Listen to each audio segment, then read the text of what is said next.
This is me RZ here and I welcome you to my channel Mr. Teeth, where your dental concept get dissected. So this is our part 3 video of the dental cement series, and in this video we will be discussing with the zinc phosphate cement. Okay, so zinc phosphate cement, it is one of the most important cement of this chapter. So I have prepared a proper note for this chapter, and after watching this video you can just go through those notes. Okay, so this note is prepared in full detail. Okay, so it will be very useful during your university level examination. Okay, so without delaying much, let's start today's video. And our topic is zinc phosphate, and the ADA number of the zinc phosphate is 8. Okay, so it is the oldest luting cement and it have long track record. It had been using as a luting cement from a long time ago. Okay, after that I have written here, that is crown and the bridge cement. Okay, it is also known as crown or bridge cement, or also zinc oxyphosphate. Okay, so these two are the alternative names of this zinc phosphate. So it is also called as crown and bridge cement and or zinc oxyphosphate. Okay, similarly it is standard cement. Okay, so as it has been using from a long period of time. Okay, and we use this zinc phosphate nowadays too, because it have a proper properties, okay, to be used as a dental cement. Okay, so that it has been using as a, we use zinc phosphate as a standard cement. Okay, in 1879 Dr. Pierce developed this zinc phosphate. Okay, and the applications of the zinc phosphate, so where we use the zinc phosphate is for the luting of the restoration. Okay, so when we prepare the inlay or the onlay outside the mouth, and when we restore those restoration in the oral cavity or in the prepared tooth structure, then at that time for the luting purpose we use zinc phosphate. Similarly it is a high strength base it is. Okay, so luting of the restoration as a high strength base. Okay, similarly temporary restoration and luting of the orthodontic bands and the brackets. So these four are the applications of the zinc phosphate. In those four work, and these are the four proper uses of the zinc phosphate. After that it is available as the powder and the liquid. Okay, so it is available in the powder and liquid system, also in the form of capsules of pre-proportioned powder and the liquid, as I have discussed in the silicate cement.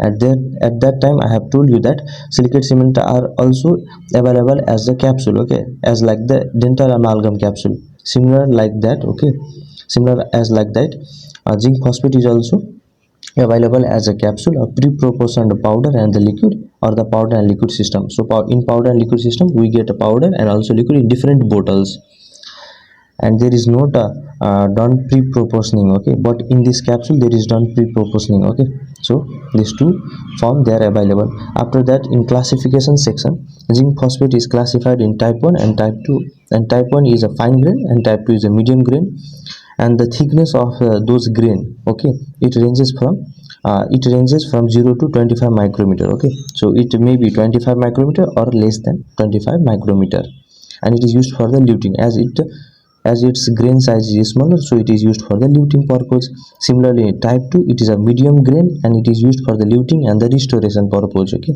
and the film thickness is not more than 40 micrometer. So these two are the classification, these two are the types of the zinc phosphate. Okay, now in the commercial name it is available as a modern, tenacin, zinc cement improved, Harvard and confit. Okay, so they are the commercial name of the zinc phosphate. Okay, there are many commercial names for this cement. Okay, after completing this, now I will talk about the composition of the zinc phosphate cement. And in the composition of the zinc phosphate cement, we have powder and in liquid. Okay, in powder and liquid system. So in powder there are total 4 major constituent. Okay, three major constituent, and also other oxides are also present there. In liquid also there are some ingredients. Okay, so I will go through thoroughly with all those points. Okay, so zinc oxide, it is a principal constituent of the powder and it contains 90.2% by weight. Okay, so zinc oxide, it contains 90.2% by weight and its function is as a principal constituent. Similarly magnesium oxide, that is 8.2, it aids in the sintering. Okay, so it aids in the sintering. After that you just remember silica, that is 1.4%, and it acts as a filler and that aids in the sintering. Okay, it is similar with that of magnesium oxide and other oxide like bismuth trioxide, calcium oxide and barium oxide. Okay, so the percentage present here is 0.2 percentage and it improves the smoothness of the mix. Okay, so just remember four things: zinc oxide, magnesium oxide and silica and other oxide. So how to remember this? That so zinc, so think Z as a zinc oxide and just make Z as a S. Okay, so make it opposite, it comes silica.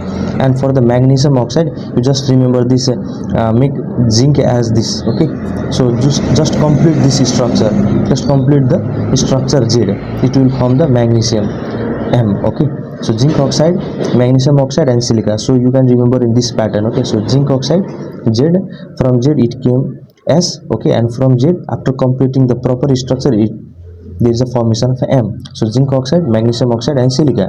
And other oxide you should remember by yourself, that is bismuth trioxide, calcium oxide and the barium oxide. Okay, so this is a mnemonic. Okay, so zinc oxide, magnesium oxide and silica and other oxides are present there. Similarly in the liquid form, we can see in ingredients. Okay, there is a presence of the phosphoric acid. Okay, that reacts with the zinc oxide, so it is a major constituent of the liquid of this zinc phosphate cement. Similarly there is a presence of the water. Okay, and the water is 36%, it controls the rate of the reaction.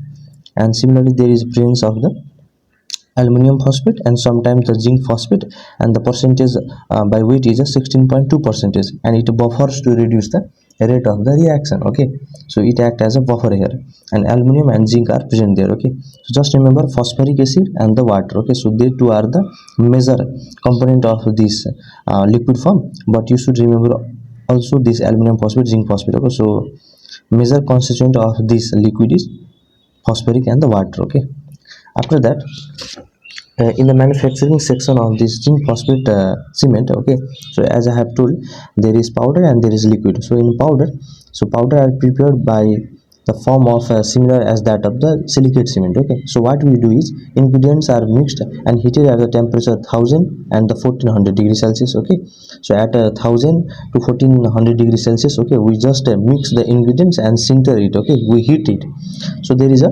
formation of the molten cake like form structure. Okay, so molten cake like molten form is present there. Okay, so when that molten form is quenched, okay, or it is cooled quickly, it causes the cracking in it. Okay, so causing cracking makes the structure a little brittle. Okay, so it makes it helps in the grinding of the material. Okay, so it helps in easy grinding of the material. Okay, so this is a process of making powder. Similarly in the liquid, adding aluminum and sometimes the zinc or their compound into the orthophosphoric acid. So what we do is aluminum and the sometimes zinc, okay, or their phosphates, aluminum or the zinc phosphate. Okay, so we add aluminum, zinc or the aluminum phosphate or the zinc phosphate in the orthophosphoric acid, and also water is also added there. So liquid is prepared in such a pattern. After that, the most important topic of today's video is the setting reaction of the zinc phosphate cement. So many times they ask you in the theory exam. Okay, so write the setting reaction of the zinc phosphate cement. Also they can ask you in a viva.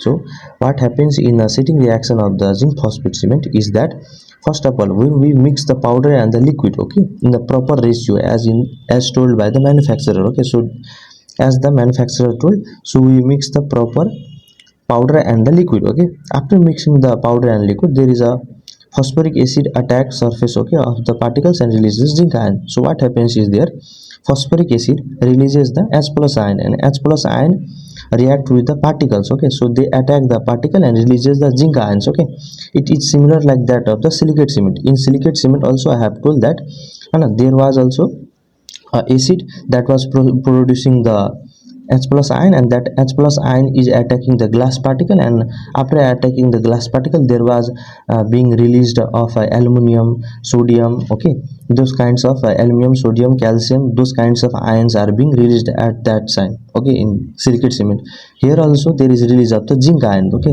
so it is a bit similar with that of silicate cement. So after linking both the cement, you will remember easily. Okay, so in silicate cement also there happens same thing. In zinc phosphate there is also same thing. Okay, and another additional point, what is it is present here is aluminum is present in the liquid. Okay, so this is main thing to remember here, aluminum or the zinc compound are present in the orthophosphoric acid, as I have told in this section. Okay, similar as like that here also, aluminum that is present in liquid, okay, it reacts with those ions, okay, zinc ions. Okay, so zinc ions, they do react. After the reaction they form the zinc aluminum phosphate gel. Okay, so this gel, with the production of this gel there is also production of the heat, and the heat that is produced in this setting reaction is very much. Okay, so it is very important to remember this, the reaction, setting reaction of this zinc phosphate is exothermic. It was also exothermic in silicate cement. Okay, so it is quite of similar with that of silicate cement. In silicate cement also there is a formation of attacking of this surface of the particle by the H plus and release of ions, and H similar like that here is also release of zinc ions. Okay, and attacking is there. Similarly, the thing that we should remember here is aluminum that is present in liquid, it reacts with those ions and form zinc aluminum phosphate gel.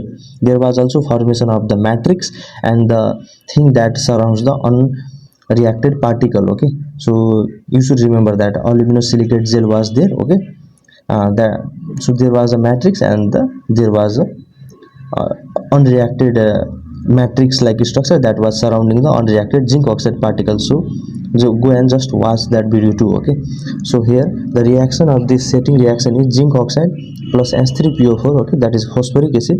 It gives the Zn2PO4 plus H2. Okay, so this is not important to remember, but you can just see it. Okay, so the structure of this set mass is that there is a presence of the unreacted zinc oxide particle. Okay, so unreacted zinc oxide particle is present there, and around which there is a zinc aluminum phosphate gel. Okay, it is similar with that of silicate cement. There was also a unreacted zinc oxide particle in the matrix, okay, of a aluminum silicate gel. Okay,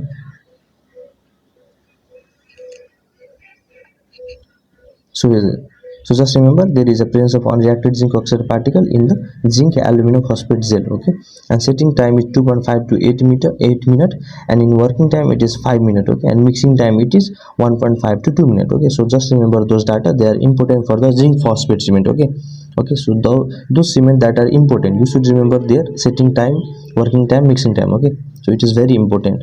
After that, in the factor controlling the setting time, okay, so there are four factors of manufacturing processes and four factors of the operator. Okay, so the centering time, if it is high, okay, if centering time as we discussed in this manufacturing section.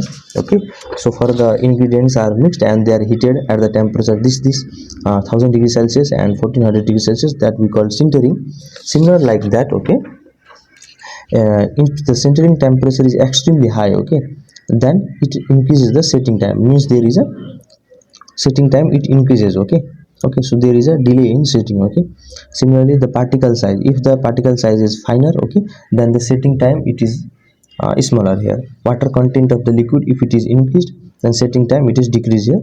And buffering agent, okay, so it is buffering agent, if it is present there, then there is increase in setting time. So you just remember centering temperature, particle size, water content or the liquid, and buffering capacity, buffering agent. Okay, so these are the four manufacturing processes. Okay, so this factor comes under the manufacturing processes, and under the operator's control there is a temperature. Okay, so in which temperature they are manipulating the powder and the liquid. So if that temperature is high, then setting time will be decreased, means there will be a faster setting in P by L ratio. Okay, powder to liquid ratio, if there is more liquid, okay, if there is more liquid, then there will be increase in the setting time. Similar as that, okay, rate of addition of the powder to the liquid, if it is slow, okay, then setting time will be increased. Okay, if the rate of addition of the powder to the liquid, okay, so if you are delaying in the addition of powder to the liquid, okay, at that time it will be slow.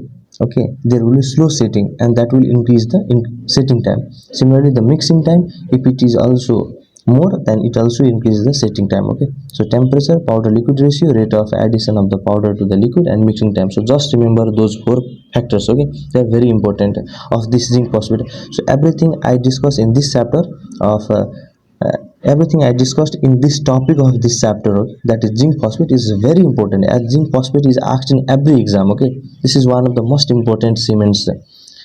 Okay, we use in clinic and we also ask in exam. So that just remember this: centering temperature, particle size, water content, buffering agent.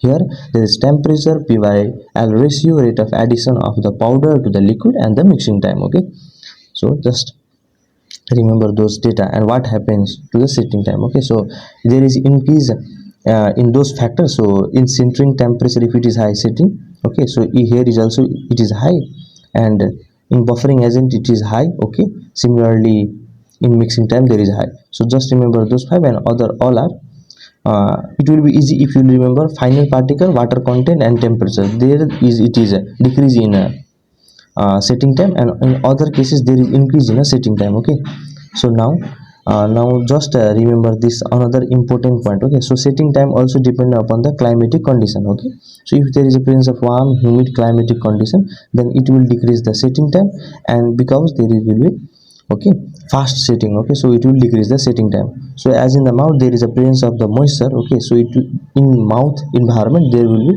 faster set. Okay, so it will set faster in mouth. Okay, so just remember this setting time depends upon the climatic condition too. Now we will discuss with the manipulation of this zinc phosphate cement, and in the manipulation section, okay, we will study about how we manipulate the zinc phosphate. Okay, so the armamentarium that is required for the manipulation of the zinc phosphate is a glass slab and the stainless steel spatula. Okay, and the glass slab. Okay, so the temperature of the glass slab should be above the dew point. Okay, otherwise water would condense, dilutes the acid, reduces the compressive and the tensile strength. Okay, so this point is very important. Okay, so they can ask you in a viva. Okay, we should cool the glass slab. Okay, we should cool the glass slab and it should be above the dew point. Okay, so this phrase is very important. So the temperature of the glass slab should be above the dew point. If it is not above the dew point, okay, then it would cause the water condense. Okay, similarly it dilutes the acid, reduces the compressive and the tensile strength. Okay, and similarly our one we have one technique, that is frozen glass slab technique. Okay, so in this technique glass slab is cooled in a refrigerator at a 6 degree Celsius or in the freezer at minus 100 degree Celsius. Okay, which increases the working time and shortens the setting time. Okay, so this is one of a technique to cool the glass slab. Okay, after that I have written here the powder to liquid ratio. Okay, is mainly 1.4 gram by 0.5 ml. Okay, so this is a usual ratio of the manipulation. Okay, after that liquid should not be dispensed until mixing is to be initiated on water from the liquid is evaporated. Okay, so this point wants to tell us that, okay, so when we are doing manipulation of the zinc phosphate cement, okay, so just before the mixing of the cement, okay, we should dispense the liquid. Okay, we should not dispense the liquid on the time when we dispense the powder. Okay, I mean to say that, okay, as we just think this is a glass slab and we dispense the powder here, and we dispense the liquid here. Okay, but we remain doing nothing for a few time. Okay, so that would cause the evaporation of water from the liquid. Okay, and there will be decrease in the strength of the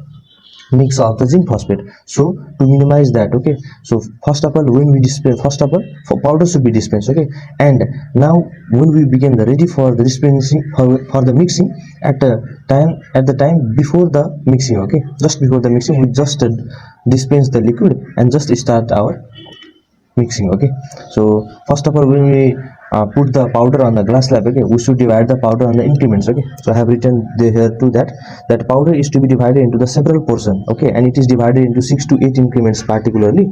Okay, but in the Philips there are six increment. Okay, it is still there, it is told there. Okay, so the increment are in increasing order. Okay, so 1 by 16, 1 by 16, 1 by 8, 1 by 4, 1 by 4, and 1 by 4. Okay, okay, after that mixing is initiated by the addition of the small amount of the powder by the bricks spatulation. Okay, so small amount of the powder is added to the liquid. Okay, and bricks spatulation is done at that time. Okay, so we do bricks spatulation. After that the considerable area of the mixing slab should be used. Okay, as the reaction is exothermic. Okay, as the reaction is exothermic, so there is dissipation of the heat. So to normalize the heat, okay, so to maintain the temperature of the mixing environment, okay, mixing place on that glass slab, we used to dispense the liquid. Okay, we used to dispense the mixing, okay, on the larger area of the slab. Okay, similarly a good rule is to follow the spatulate 15 to 20 seconds before adding another increment. Okay, so just think that, okay, so if they are the 6 increment, okay, and this is a liquid here. Okay, so when we take this increment here, okay, and Okay, when we add this increment of the powder in this liquid, we should spatulate that for 15 to 20 seconds. But what we do is, normally in our practical life, just taking one increment and just we mix for 5 to 10 seconds, again we add another increment. Okay, that is correctly wrong. Okay, that is purely wrong, sorry. Okay, so the good rule is to follow is that spatulate 15 to 20 seconds. Similarly, the proper consistency for the cementation mixer is strong up. Okay, so this point wants to tell us that when we are mixing this, okay, when we complete the mixing of the zinc phosphate, okay, so there is a formation of the string. Okay, so string like structure will be formed there, and if the length of the string is about 12 to 19 mm, okay, so if the length of the string falls in this range, okay, then it is proper for the cementation, and if the length exceeds this range, okay, then it will become too thick for the cementation. After that, maximum amount of the powder should be incorporated and crown should be filled and seated here. Okay, after that I have written excess cement must be removed from the interproximal area immediately with the knotted dental floss. Okay, so when we after the placing of the manipulated zinc phosphate in the cavity, okay, so the excess cement that is present, okay, on the interproximal area, we should remove that by our dental floss. Okay, a layer of varnish should be applied over the margin that increases resistance to the dissolution. Okay, so we apply the layer of varnish over the restoration, okay, of the cement. Okay, so that varnish would cause it would act like a barrier. Okay, so there would be increasing resistance to the dissolution in oral fluid. Similarly, it doesn't chemically bond to the teeth or the prosthesis, it's bond simply mechanical. Okay, simply there is no any kind of chemical bond to the tooth structure or the prosthesis as like the silicate cement. Okay, so there was also not chemical bonding between the tooth and the cement here too, and its bond is simply mechanical. Okay, micromechanical bond is just present there. Now we will study about the properties of the zinc phosphate cement and the properties. Okay, so in the properties, the first topic is compressive strength. Okay, so in compressive strength, okay, as I have written here, the sequence of the cement, okay, and their compressive strength. So the highest compressive strength is present in the silicophosphate. After that it is present in the zinc phosphate and the zinc oxide usinal. Okay, so the compressive strength is high, okay, in this cement. Okay, so this is one of the advantage of the zinc phosphate. Compressive strength is high here. Okay, it is ranges from the 104 to 119 MPa, okay, megapascal. 70% of its maximum strength is attained in its first 30 minutes of restoration. Okay, and maximum strength is attained at the end of the 24 hours. So this is also very important to understand. After that, I have written strength is sufficient when used as a base or luting agent. Okay, but in restoration strength is decreased. Okay, so this is very important to understand. Okay, this is very conceptual. Okay, just as I have drawn here tooth. Okay, and this is a cavity I have prepared. Okay, so if you guys think critically, if this zinc phosphate is put in the base of the cavity, okay, as a base, okay, so in such a case it won't come in contact with the oral fluid, but if it is used as a restoration, in such a case it comes in a contact with the oral fluid. So during when it is present as a restoration, it would cause the decrease in the strength. Okay, because it comes in contact with oral fluids and oral fluid decreases the strength. Okay, it is easy to understand, but when it is used as a base, there is no contact and the strength is attained maximum there. Similarly, our another point is, if there is increase in powder to liquid ratio, there is increase in strength, and both loss or gain of water decreases the strength. Okay, both loss or gain of water decreases the strength. So remember this point. Okay, after that, in tensile strength, okay, so tensile strength of this cement is low. Okay, that is 5.5 MPa, and it is as it is low, so it is brittle. Okay, the modulus of elasticity, it is high here, so which is the advantage of the zinc phosphate cement, so it can resist the high masticatory stresses. Okay, after that, solubility and the disintegration, there is low solubility, that is 0.06%. Okay, and according to the ISO specification, maximum solubility is permitted is 0.3. Okay, so just remember these two data. Okay, now there are three factors that affects the solubility. So one is powder to liquid ratio. If the powder to liquid ratio is more, okay, it is increased, then just it is the thing of common sense that if powder is increased there would be thicker mix. Okay, and if there is thicker mix, it will decrease the solubility. Similarly, in water content, if it is increased or it is decreased, okay, so either it increased or either it decreased. Okay, solubility in both the cases it is increased. Okay, as like the strength. Okay, in compressive strength, as I have told here. Okay, as I have told here in this paper. Okay, if the powder, if both the loss or gain of water occurs there always decrease the strength. Okay, similar here.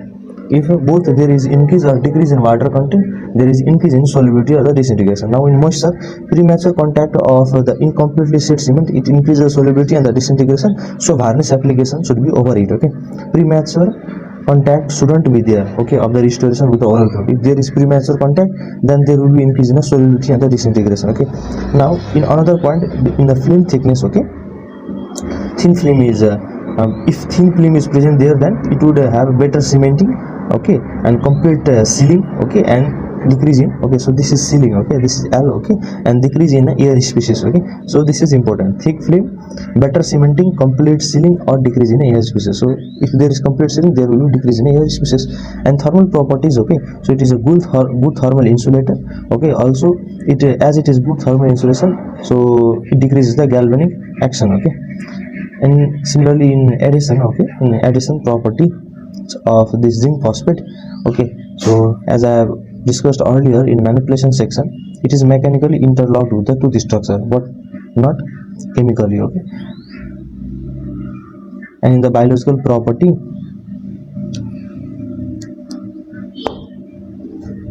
so as here, okay, so during insertion there is a pH2 and after 24 hours it is a 5.5. Okay, so there is a moderate kind of pulp response. Okay, but there was a extreme pulp response in the silicate cement. Okay, okay, so there was a very low pH in the case of silicate cement, so it caused the pulpal irritation. But in this zinc phosphate, as after 24 hours it have 5.5 and during insertion it is 2. Okay, so it have moderate kind of pulpal response.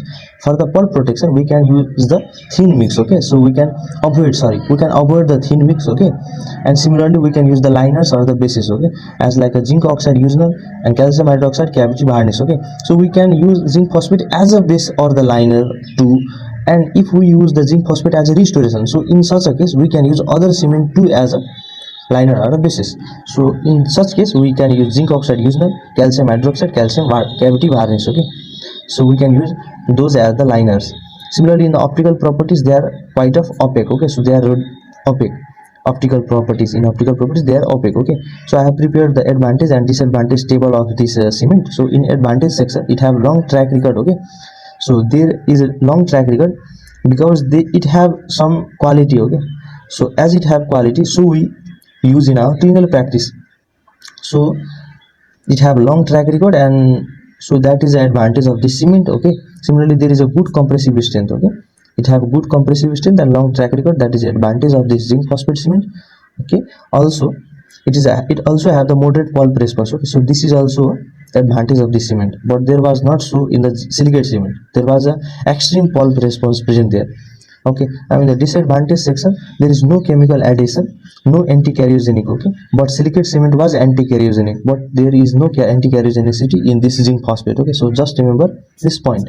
Now no chemical addition, no anti-carcinogenic, pulpal irritation is there. Okay, as moderate pulpal response is present there and poor aesthetic. Okay, but in the case of silicate cement, there was a proper aesthetic present there, but with the time there the restoration may have contained the stainings. Okay, and marginal leakage was there. And similar as like that, here also there is a little bit less aesthetic, poor aesthetic is present here also. Okay, so as I have completed with all the topics of this zinc phosphate, so this was for today. If you love this video, please do like, subscribe and share with your batchmate. Okay, and I have prepared the proper note of this chapter. Okay, so you guys don't have to be afraid during your exams. Okay, so just go through those videos, and after watching those videos, okay, just read this note. Okay, so this note is very useful during your exam. It will be very useful. Okay, as I have included all those important points that will be asked in viva or a university's exam. Okay, so just go through those notes, and I used to upload all those notes in my Telegram channel, so do join that channel. Okay, for the notes. So after telling this, okay, I will catch you in the next video. Till then, stay happy, stay healthy. Tata, bye bye, thank you.